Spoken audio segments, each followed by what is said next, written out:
yang akan diisi oleh Al-Ustadz Habib Ja'far Al-Jufri. Kepada beliau kami persilahkan. Alhamdulillah, bersyukur kita di kesempatan pagi yang sangat dingin ini dipertemukan Allah Subhanahu wa taala dalam keadaan hati yang hangat dalam suasana ukhuwah. Masya Allah, luar biasa sekali. Semoga Allah menurunkan curahan rahmatnya untuk kita pada pagi hari ini dan seterusnya. Sholawat dan salam kita haturkan kepada uswah hasanah kita, junjungan kita, baginda kita Nabi Muhammad sallallahu alaihi wasallam yang disebutkan di dalam kitab Sahih Bukhari. Imam Bukhari itu hafal 1 juta hadis, katanya hafidtu alfa alfi hadithin.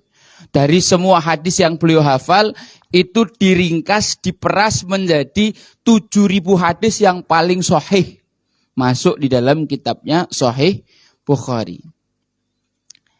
Di dalam Sahih Bukhari disebutkan satu hadis keterangan bahwa Nabi Muhammad SAW pernah bersujud lama sekali di hadapan Allah Subhanahu wa taala. Sampai Allah berfirman, "Ya Muhammad, irfa' ra'sak." Wahai Muhammad, angkat kepalamu.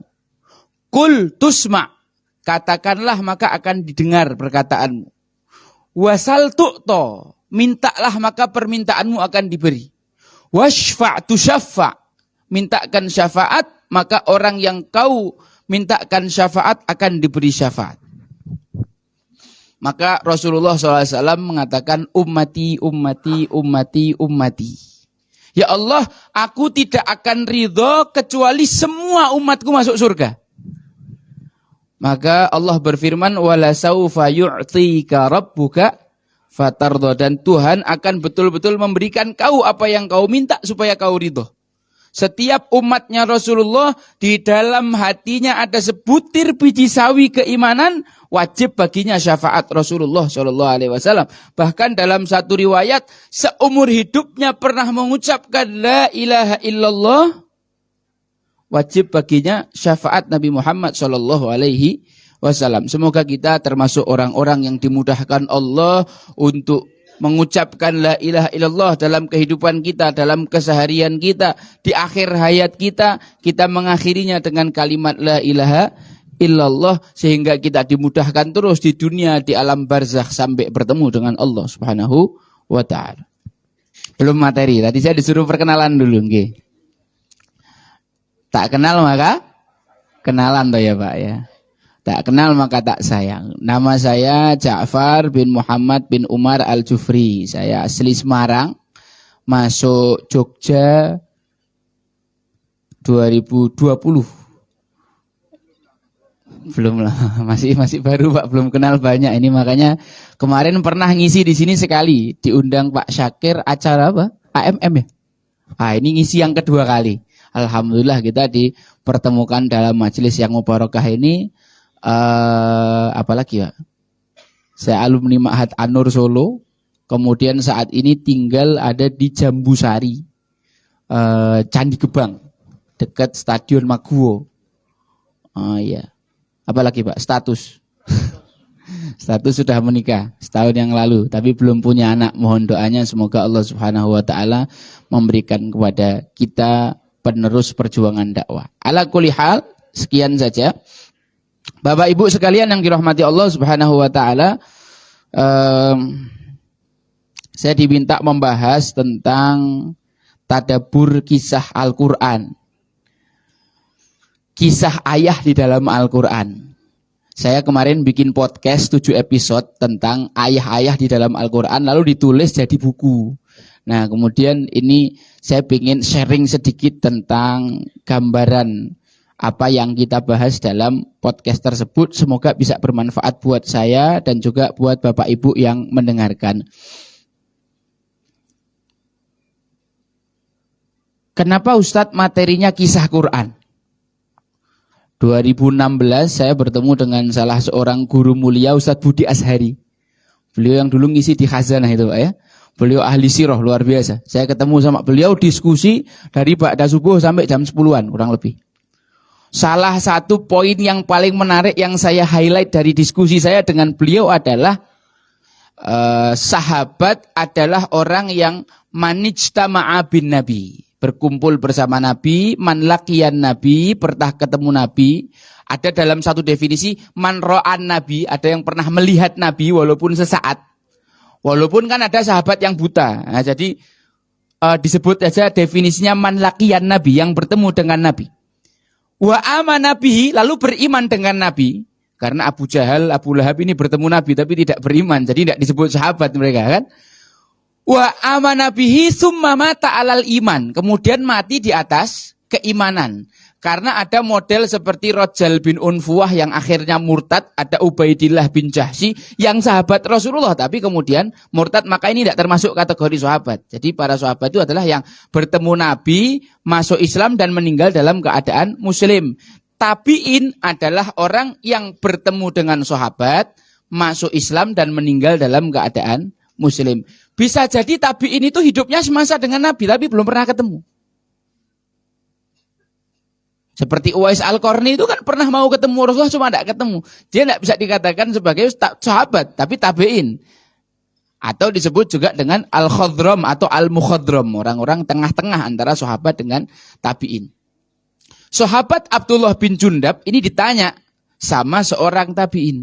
Kenapa kok keislaman para sahabat ini luar biasa, kokoh. Sholat dipanah kok tetap masih bisa lanjut sholat. Tidak batal sholatnya. Kalau kita ada nyamuk aja udah atraksi kita sholatnya. Itu kok bisa begitu? Oh, jawabannya luar biasa. Jawaban ini menjadi kunci. Beliau mengatakan demikian. Kunna ma'a Rasulillahi sallallahu alaihi wasallam wa nahnu fityanun hazawirah fata'allamnal iman qabla an nata'allamal Qur'an. Fanazal al-Quran fazdatna bihi imana. Dulu kami sama Rasulullah zaman masih muda, itu kami belajar iman dulu. Lalu ketika Al-Quran turun menumbuh suburkan keimanan kami. Sedangkan kalian dalam satu riwayat ada tambahan, sedangkan kalian wahai tabi'in, kalian belajar Quran dulu baru iman. Ini cuma dibalik aja Pak. Satu belajar iman dulu baru Quran, kalau yang satu Quran dulu baru iman. Hasilnya beda jauh. Apalagi orang zaman sekarang. Cuma ngapal Quran. Orang tuanya ngirim anak ke rumah tahfidz supaya bisa dilombakan. Ya, kayak ayam aja. Al-Quran bahkan tidak tembus tenggorokan. Bahkan Al-Quran tidak menetesi sedikit pun ke dalam hati.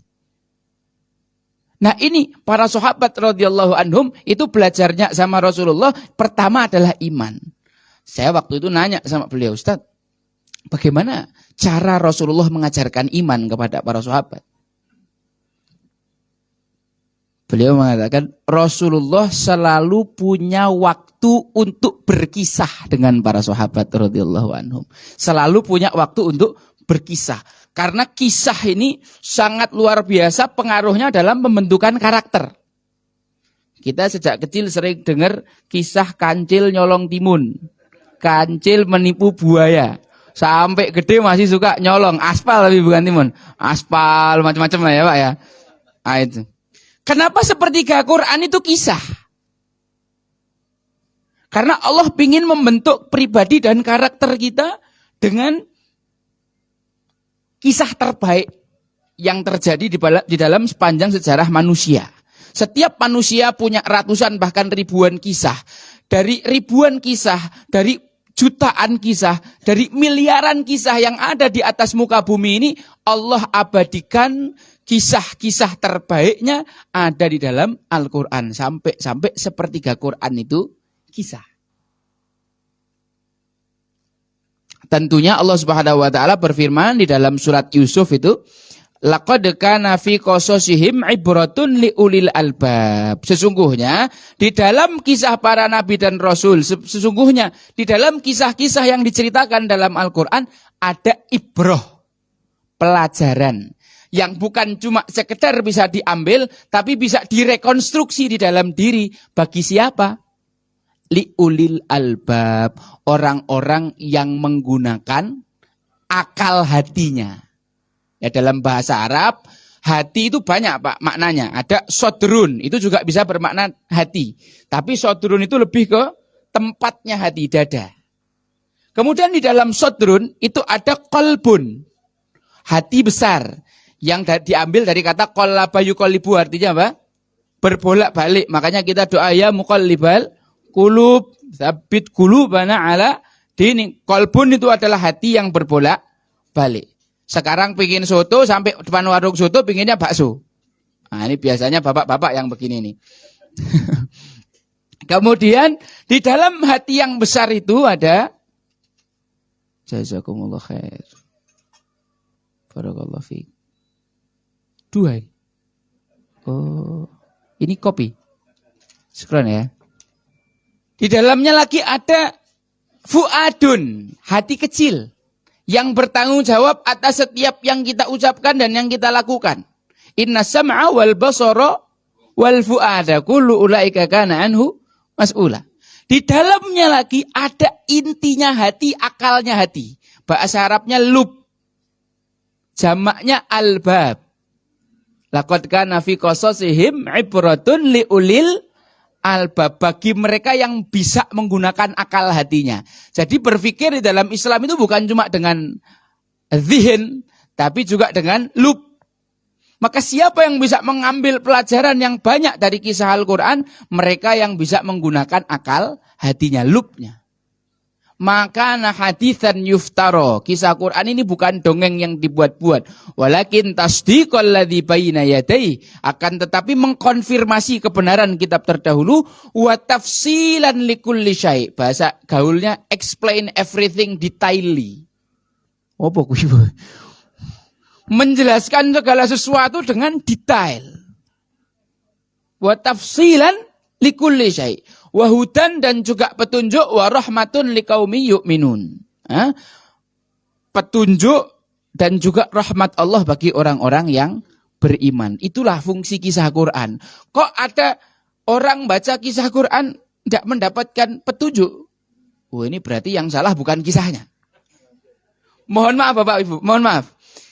Ketika Rasulullah SAW berdakwah di kota Makkah beserta seluruh ujiannya, ya kan, Rasulullah difitnah, dikatakan pendusta, penyihir, apalagi orang gila. Nah, Rasulullah diludahi, diinjak kepalanya ketika sujud, dilempar tai onta. Rasulullah SAW pernah dicekik sampai hampir mati.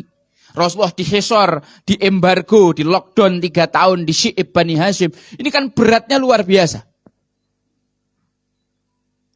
Ketika Rasulullah SAW mengalami sempitnya hati, ya, dengan perkataan atau perbuatan orang Quraisy, sampai Allah katakan walaqad na'lamu annaka yadhiqu sadruka bima yaqulun. Kami tahu bahwa hatimu sempit wahai Muhammad karena ucapan-ucapan orang Quraisy. Ketika Rasulullah SAW stres itu, Allah Subhanahu wa taala, wa kullan naqussu 'alaika min amba'ir rusuli ma nuthabbitu bihi fuadak. Seperti itulah kami selalu kisahkan kisah-kisah para rasul untuk meneguhkan hatimu. Jadi Rasulullah kalau stres, hiburannya itu adalah kisah Quran. Jadi Rasulullah SAW dan para sahabat itu kalau stres, maka hiburannya adalah kisah Quran. Bahkan para sahabat itu sepeninggal Khadijah dan Abu Thalib mendatangi Rasulullah karena mereka juga merasakan kesedihan yang sama dengan Rasulullah. Mereka mengatakan, ya Rasulullah kussolana kisah. Ya Rasulullah, tolong ceritakan kepada kami kisah. Maka diturunkan surat Yusuf lengkap. Ini ada orang zaman sekarang baca Quran kok malah stres. Wong Rasulullah zaman dulu itu kalau stres tuh hiburannya adalah kisah Quran. Ini orang-orang sekarang kenapa? Baru ngaji bentar udah ongkak-ongkek punggung ini. Kalau nonton sinetron 2 jam betah. Ya bapak-bapak ya. Bapak-bapak loh. Oh ibu enggak, ibu sini ini sukanya ngaji zikir gini ini ya. Kalau yang suka nonton sinetron kan bukan ibu-ibu ya bu ya. Kan. Wah, baru ngaji bentar udah ongkak-ongkek. Para sahabat itu hiburan, bahkan mohon maaf, Abu Jahal, Abu Lahab itu setiap malam itu kuping bacaan Quran dan Rasulullah Shallallahu Alaihi Wasallam. Orang kafir dengarkan Al-Quran bisa nangis. Orang kafir di zaman Rasulullah, Abu Jahal mendengarkan Al-Quran saking tersihirnya bisa sampai ikut sujud. Kita ini dengarkan Al-Quran malah sambil nyanyi. La ilaha illallah.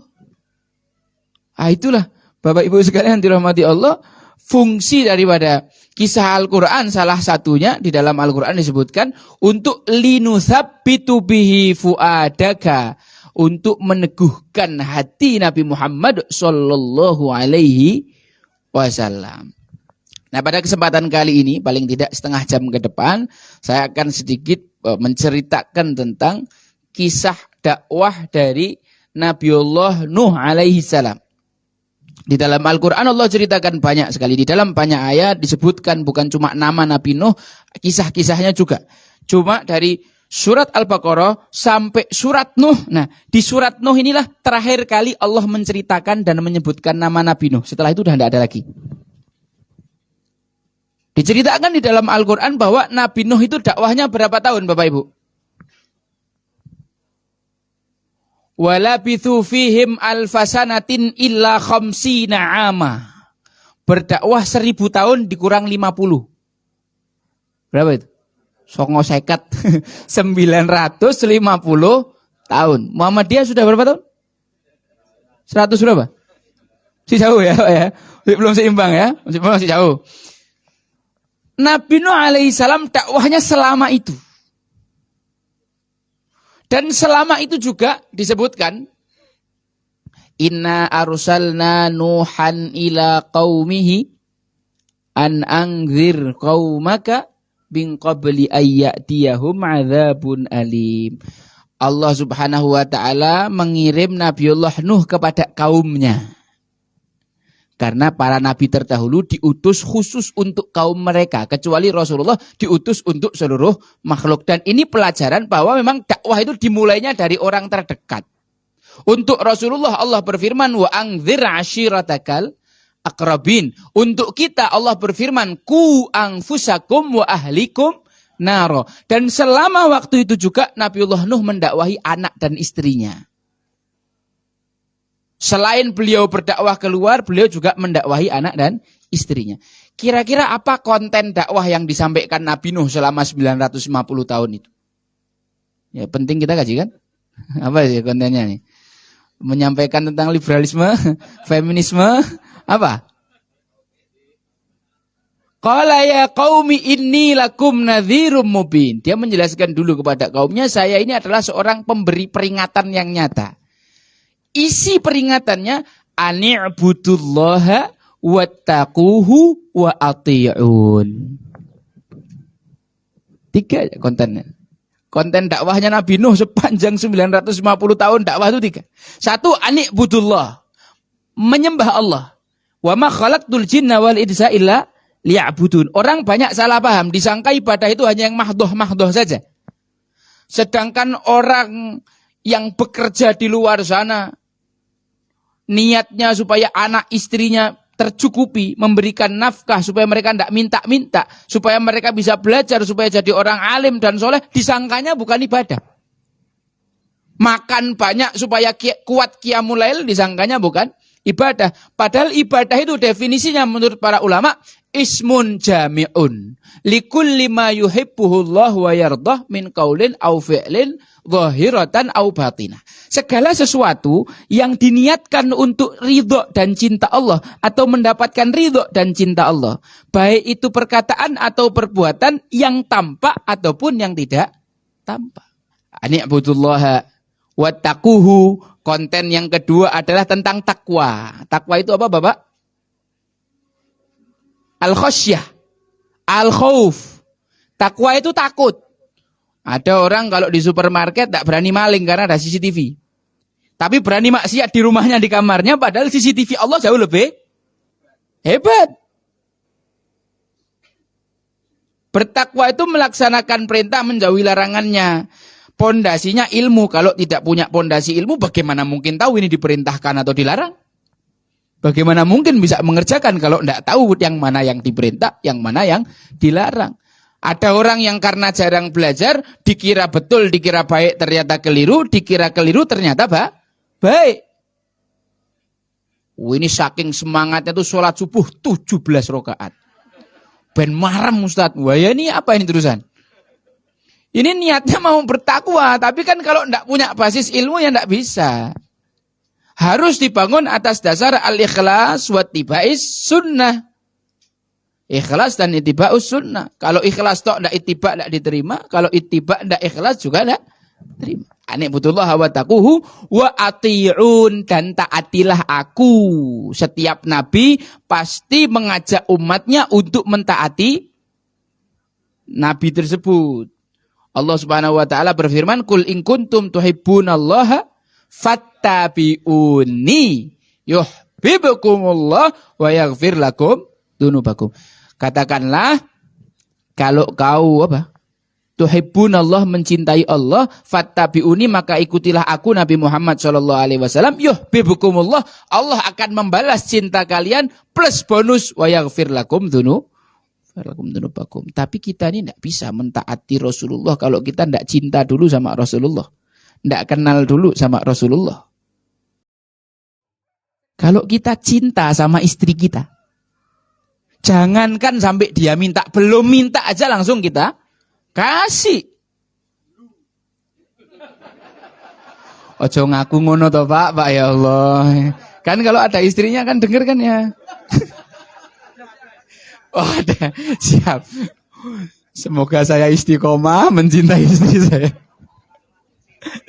Ini kenapa bapak-bapak ini? Tenang. Bapak-bapak harap tenang. Memang kayak gitu sih menurut riset, biasanya yang mati duluan bapak-bapak ya. Pas cek pokoknya rumah tangga itu yang biasanya awet ibu-ibu. Bapak ini kenapa cepat mati? Apa banyak disentak bojone gitu ya. Fokus Pak, lanjut. Anibudullah wa taquhu wa ati'un. Nah, ini adalah konten dakwah yang selalu disampaikan oleh Nabi Nuh, terus konsisten istiqomah selama berapa tadi? 950 tahun. Yaghfir lakum min dzunubikum wa yuakhirkum ila ajalim musamma. Beliau memotivasi umatnya, seburuk apapun masa lalu kalian, kalau kalian mau tobat sama Allah, Allah itu pasti akan ngampuni. Allah itu Ghaffar, Allah itu Tawwab. Selama nyawa belum sampai tenggorokan, selama matahari belum terbit dari barat, Allah membukakan pintu taubat. Bahkan disebutkan di dalam hadisnya Rasulullah, sesungguhnya Allah lebih bahagia atas taubatnya seseorang ketimbang seorang yang kehilangan unta di padang pasir. Lalu ketika dia udah frustasi, dia ngeletak gitu, wes lah mati ya wes. Tiba-tiba ontanya datang membangunkan dia. Ketika dilihat ontanya kok utuh beserta seluruh perbekalannya, saking senengnya dia teriak, Allahumma anta abdi wa ana rabbuk. Ya Allah, kau adalah hambaku, aku adalah Tuhanmu. Akhta'a min syiddatil farah. Dia keliru ngomong saking senengnya. Hamba ini tidak dikatakan kafir karena dia keliru, bukan sengaja. Tapi kalau itu sengaja, wah ya parah ini. Ngalah-ngalah no Fir'aun. Fir'aun itu cuma ngomong, ana rabbukumul a'la. Ini anak, ya Allahumma anta abdi wa ana rabbu. Dan Allah lebih bahagia atas pertaubatan hamba ketimbang orang ini. Nah, Nabi Nuh ini menghadapi umat yang paling paling ngeyel. Deleleng. Ceritakan di dalam Al-Quran tentang umatnya Nabi Nuh ketika Nabi Nuh dakwah. Itu begini. Wah ini kan ceritanya Nabi Nuh curhat gitu ya sebelum azab itu diturunkan. Ya Allah, selama 950 tahun ini aku tidak pernah mengeluh ya Allah. Ya Allah, selama 950 tahun ini aku tidak pernah mendoakan keburukan untuk umatku. Karena doa Nabi itu mustajab. Kalau doa sudah habis duluan itu umatnya. Tapi karena kau sudah memfirmankan tidak akan ada lagi yang beriman, kau sudah perintahkan aku untuk bikin kapal, okelah ya Allah, aku cuma sekedar pingin curhat bahwa aku sudah totalitas dalam dakwah ya Allah. Wa inni kullama da'autuhum litaghfira lahum, setiap kali aku mendakwahi mereka ya Allah, Ja'alu asabi'ahum fi adhanihim. Mereka memasukkan jari jemari mereka ke telinga. Nutup telinga itu cukup satu jari apa harus semua, Pak? Lah kok Allah bilangnya bukan usbu' tapi asabi'. Pingin dimasukkan semua, saking tidak mau dengar suaranya Nabi Nuh sama sekali. Saya ini dakwah tidak ada yang tutup kuping. Semuanya dengar ketawa-ketawa ya. Ini Nabi Nuh berarti berat umatnya ini saking dableke gitu. Over dablek. Ja'alu asabi'ahum fi adhanim wastaghsau thiyabahum, menutupkan tudung bajunya ke mukanya. Jadi baju yang mereka pakai itu mungkin kayak baju-baju khasnya orang Maroko gitu ya. Jubah tapi ada hoodie-nya. Nah, itu hoodie-nya ditutupkan ke muka. Supaya bukan cuma tidak mendengar Nabi Nuh, tidak melihat Nabi Nuh juga. Ketika Allah menafsirkan ayat walam yalidu illa fajiron kafaro, mereka tidak akan melahirkan anak kecuali orang yang fajir dan kafir juga. Itu diceritakan satu ketika ada seorang anak kecil, dia umur 7 tahun gitulah, duduk sama ayahnya. Lalu Nabi Nuh mau lewat. Nah, ayahnya ngomong sama anaknya, "Nak, sini nak, matamu tak tutup, kupingmu tak tutup, ini Nabi Nuh mau lewat. Hati-hati loh, kau jangan sampai dengar omongannya dia, ini orang gila. Nanti kau jadi sesat." Anaknya ngomong sama bapaknya, "Tenang ayah, aku sudah pro kok. Aku bisa kerja sendiri. Aku bisa nutup telinga sendiri, aku bisa nutup mata sendiri. Ayah nggak usah bantuin aku udah bisa kok." Inilah yalidu illa fajiron kafaro. Wa asarru, mereka itu isror. Isror itu kalau dalam bahasa Arab untuk mengistilahkan keledai liar yang susah dipegang kupingnya. Hah? Jingkrak ke sana mari teriak-teriak. Gini contohnya. Bapak-bapak pernah ngajar TPA? Ibu-ibu pernah ngajar TPA? Ada anak yang hiperaktif. Udah dipegang, udah ditangkap, suruh duduk, baru duduk 1 menit langsung pergi lagi. Nah, gambarannya kayak gitu, susahnya. Cuma disuruh duduk mendengarkan majelisnya Nabi Nuh itu enggak mau mereka. Ini orang-orang nganteng 1 jam.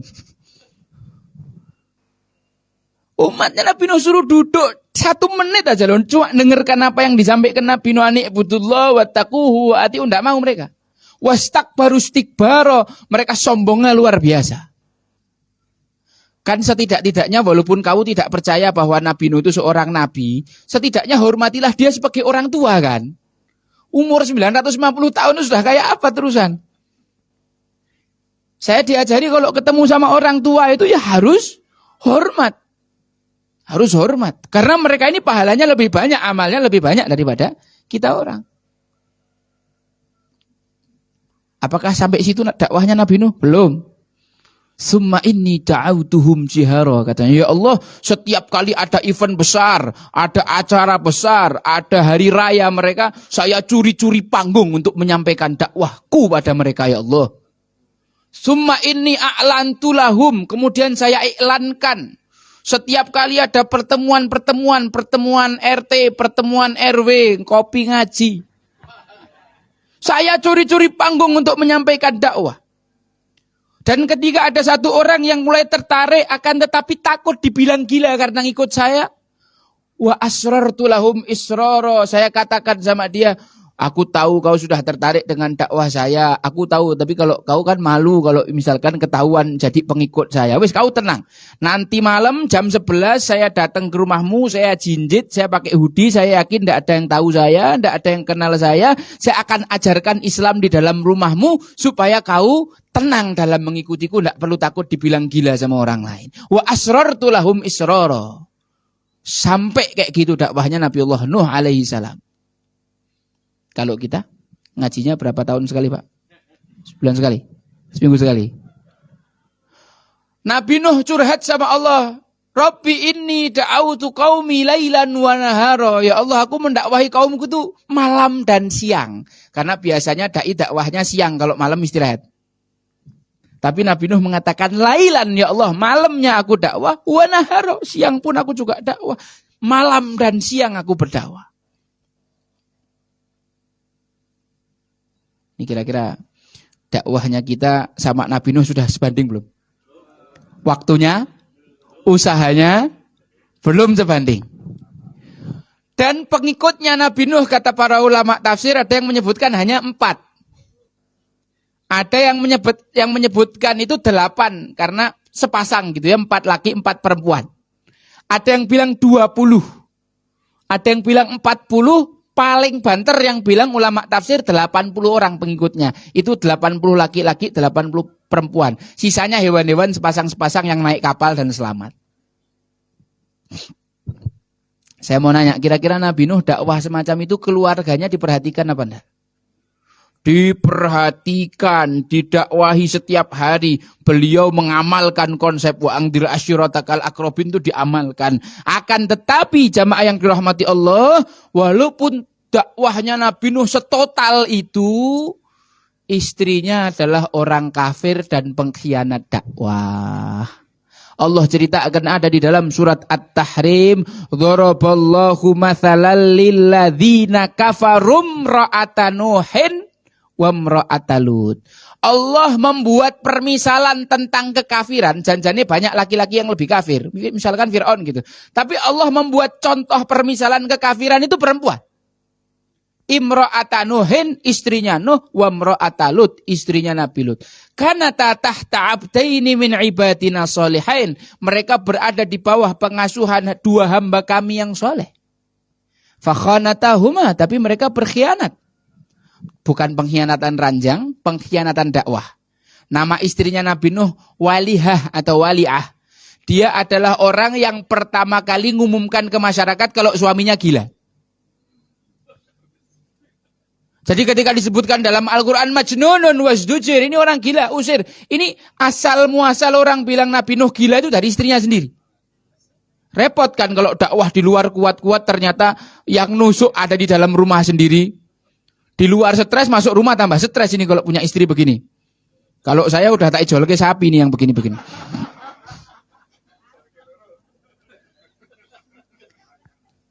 Sorry ya Bu.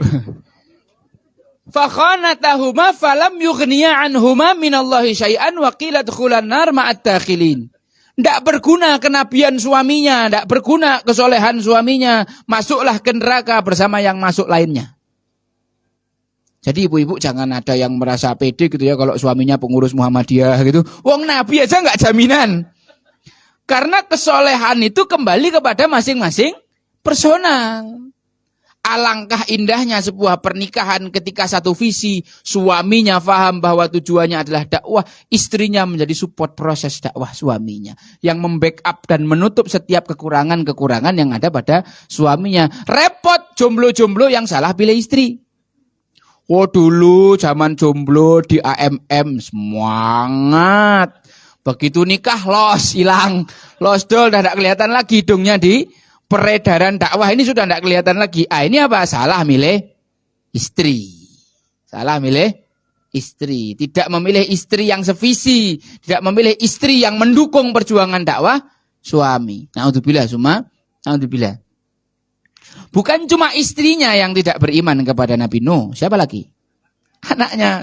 Anaknya Nabi Nuh ini kan 4. Sam, Ham, Yafith. Satu lagi yang paling terkenal ini kan Kanaan. Nah, yang kafir ini Kanaan. Kanaan itu juga didakwahi sama abahnya. Cuma Kanaan ini tidak mau beriman. Ada pelajaran penting.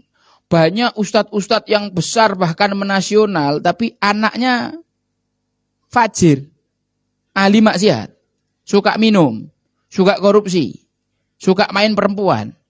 Ini ada 2 faktor penyebabnya. 1, mungkin ayahnya terlalu fokus dakwah keluar lalu melupakan rumah tangganya sendiri, anaknya sendiri, sibuk kesana kemari dakwahi anak orang tapi anaknya sendiri nggak didakwahi dengan baik. Atau dia memang sudah total mendakwahi keluarganya tapi hidayah memang tidak sampai. Hidayatul bayannya disampaikan tapi hidayatul taufiknya tidak diberikan sama Allah Subhanahu wa taala. Nah, kasus yang kedua inilah yang terjadi pada Nabiullah Nuh alaihi salam. Maka kesolehan seorang bapak tidak menjadi jaminan anaknya akan seperti itu. Sekarang ini banyak pewakif yang ribut sama anaknya. Setelah orang tuanya mati, anak-anaknya pewakif ini ribut sama orang yang terima wakaf karena tidak sevisi. Saya pikir bapak-bapak lebih berpengalaman dari saya urusan kayak begini ya.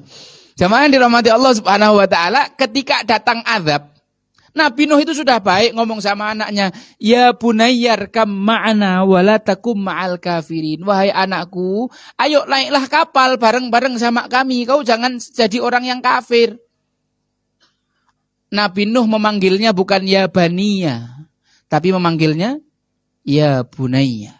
Dalam bahasa Arab, ismut tasghir dari kata ibnun, yaitu ya bunayya, itu ada pelajaran bahwa maknanya adalah wahai anakku tersayang, wahai anakku tercinta, wahai anakku terkasih. Meskipun anaknya kafir, meskipun anaknya penantang dakwah, tapi Nabiullah Nuh alaihissalam tidak sedikit pun kehilangan cinta kasihnya kepada anaknya. Jamaah yang dirahmati Allah Subhanahu wa taala. Udah habis waktunya, Pak ya? Belum? Oh, 10 menit lagi, Pak ya? Materinya judulnya apa sih, Pak? Itu yang di pamflet tuh judulnya apa sih? Oh gitu dah. Ya Allah, aku salah ini. Enggak apa-apa ya Pak ya. Lukmannya pertemuan depan lah ya. Nanti kapan-kapan lagi wis. Nah, aku dijabri nih. Ustadz kok materinya Nabi Nuh? Nah, angel. Maklum Ustadznya masih ngantuk ini. Kedinginan jadi salah milih tema. Tidak apa-apa wis ya Bapak Ibu, kita simpan. Insya Allah sama-sama bermanfaat. Karena memang di dalam buku saya susun begini. Yang pertama Nabi Nuh, kemudian Nabi Ibrahim, kemudian Nabi Lut, kemudian Nabi Yakub, kemudian Nabi Syuaib, kemudian Luqman, kemudian Imron gitu ya. Urut dari awal. Tak pikir urut bayangan saya. Rupanya dikasih judul Luqmanul Hakim. Ya wis mohon maaf Bapak Ibu sekalian, karena sudah kadung hampir habis ya, tak selesaikan aja dulu. Nanti insya Allah kisah Luqmannya kita simpan kapan-kapan. Nanti kita akan lanjutkan pada episode berikutnya. Sampai mana tadi Pak kita? Ya bunayya, Masya Allah. Bapak-bapak ini betul-betul memperhatikan dengan baik.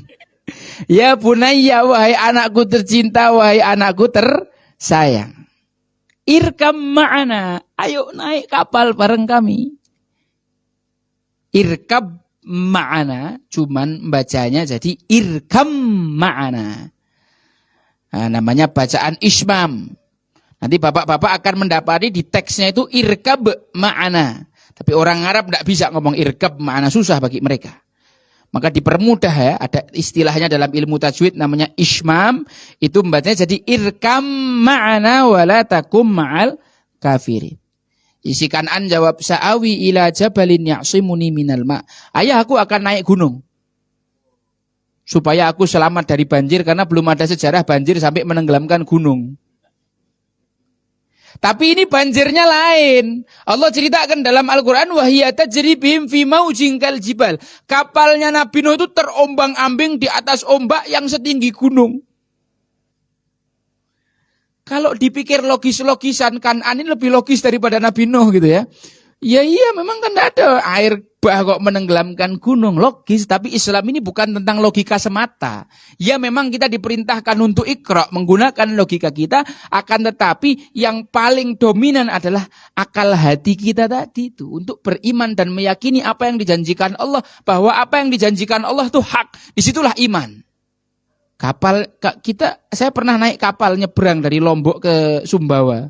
Itu ketika ombaknya besar, Pak. Kapalnya kayak gini, ini sudah muntah semua tuh orang yang di dalam kapal. Bayangkan kapalnya Nabi Nuh, ombaknya setinggi gunung. Itu kira-kira yang ada di dalam kapal perutnya dikocok-kocok kayak mana terusan? Wong kita nonton di YouTube ada kapal tanker besar kena ombak. Jeleng gitu, itu mungkin sudah yang di dalam muntah semua. Takut tenggelam semuanya sudah itu. Orang-orang itu kan biasanya kalau diceritakan Allah di dalam Al-Quran, hatta idza jaraina bihim birihin thayyibah, ketika anginnya tenang, wa farihu biha, mereka senang-senang, ja'at harihun asif, tiba-tiba datang badai, wa ja'ahumul mauju min kulli makan, kemudian datang ombak dari segala arah, wa dhannu annahum uhita bihim, mereka khawatir tenggelam, mereka berdoa kepada Allah. Da'awullaha mukhlisina lahuddin, berdoa dengan ikhlas, lain anjana min hadhihi lanakunanna minasyakirin. Kalau kau selamatkan aku ya Allah, aku akan menjadi orang yang bersyukur. Ketika selamat sampai darat, Nali meneh, inilah karakter manusia.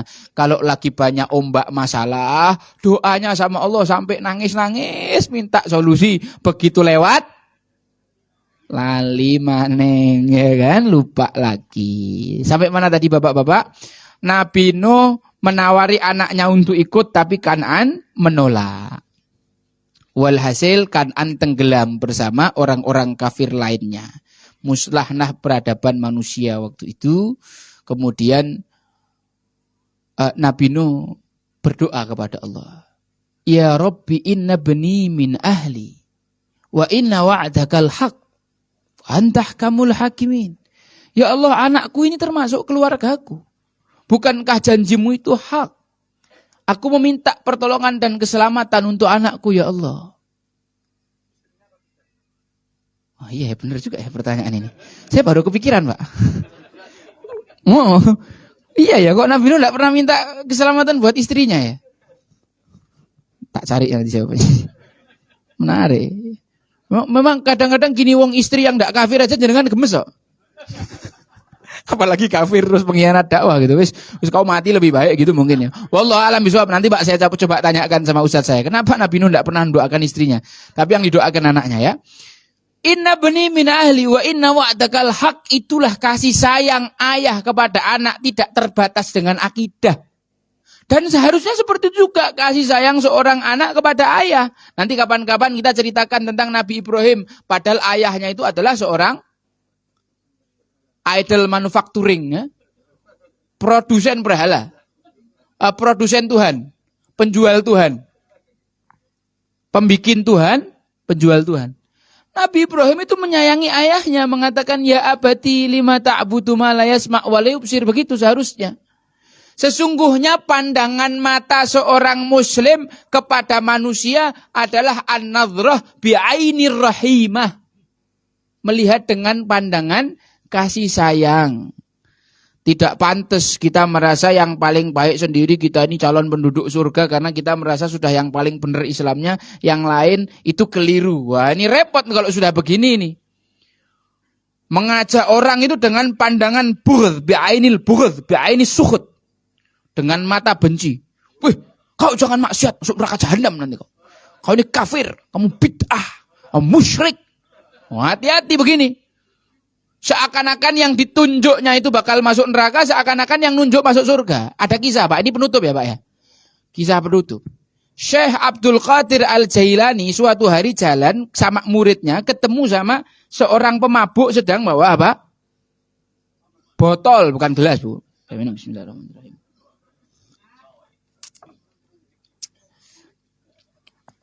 Bawa botol minum, dari mulutnya ini masih kecium bau apa? Bau alkohol.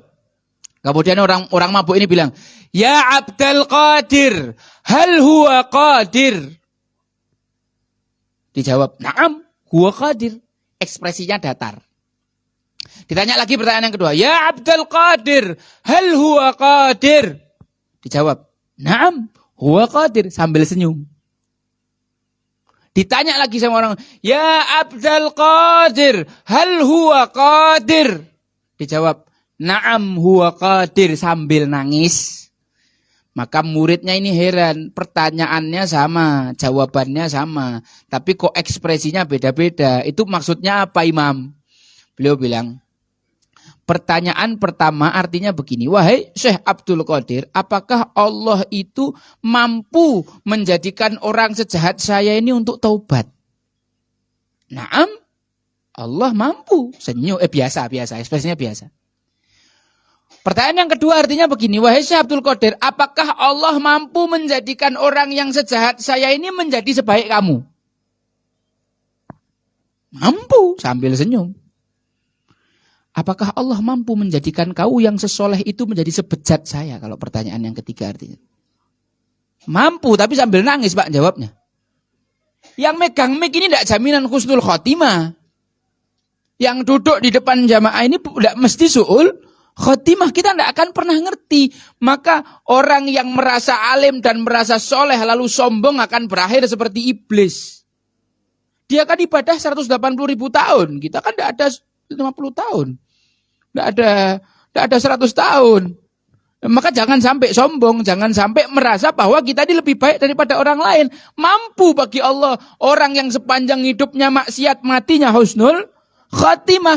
Maka kita ini diajari oleh Rasulullah memandang semua manusia ini dengan pandangan sayang. Rasulullah itu ummati, ummati, ummati. Keresahannya Rasulullah itu umatnya, kebahagiaan Rasulullah itu umatnya. Kalau ada umatnya yang masuk Islam, ada umatnya yang berpegang pada agama Allah, ada umat yang mengucapkan la ilaha illallah, ada umatnya yang mengamalkan syariat Allah, dan kemudian masuk surga, betapa bahagianya Rasulullah Shallallahu Alaihi Wasallam. Rasulullah itu dakwahnya mengajak orang kafir masuk ke dalam agama Islam. Zaman sekarang ini ada dai-dai aneh, orang-orang udah Islam dikafir-kafirkan. Ngajak orang ke masjid sulit. Ini orang udah masuk masjid dibitah-bitah no. Repot ini. Nah, yang semacam ini perlu menjadi evaluasi bahwa pandangan mata seorang mukmin kepada saudaranya adalah an-nadhrah bi'ainir rahim. An-nadhrah bi'ainir rahim. Demikian sajalah Bapak-bapak Ibu yang dirahmati Allah, materi yang saya sampaikan pada kesempatan pagi hari ini. Semoga yang sedikit ini bermanfaat. Kalau banyak kurang itu karena kebodohan saya, keterbatasan ilmu saya. Benarnya dari Allah, saya tak punya saham. Al-haqqu min rabbikum. Barakallahu li wa lakum fil Qur'anil azim wa nafa'ani wa iyyakum bima fihi minal ayati wadh-dhikril hakim wa taqabbala minni wa minkum tilawatahu innahu huwal ghafurur rahim. Akhiru da'wana anil hamdulillahi rabbil alamin. Ustaz Fikri syukran ya diingatkan ya. Assalamualaikum warahmatullahi wabarakatuh.